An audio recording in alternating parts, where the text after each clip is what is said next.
Mazda's redesigned CX-9 three-row crossover SUV debuts here at the auto show, and if some of the elements seem very subtle in terms of a redesign, well, there's more than meets the eye, especially on the inside and under the hood. We'll explain.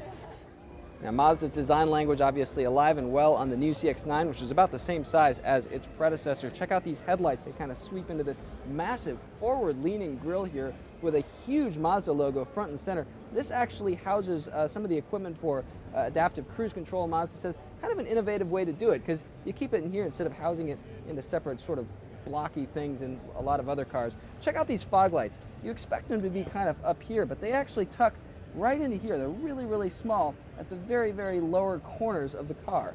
Pretty cool. You get around back. Actually, there's some similarities in back to the Mazda MX-5 Miata, just in terms of the taillights. Obviously, it's all part of the same family.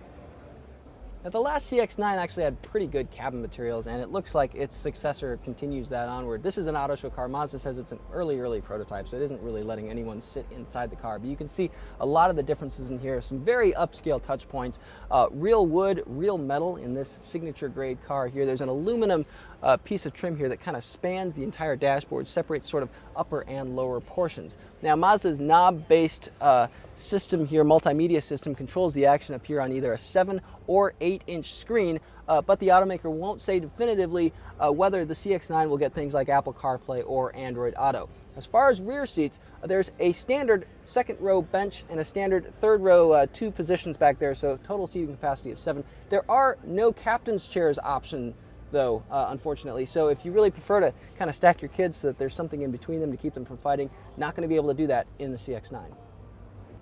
Under the hood, in place of the V6 you usually find in these sorts of SUVs, is a turbocharged 4-cylinder good for 250 horsepower. Now, Mazda says gas mileage it expects to be about 20% better than the outgoing V6 CX-9.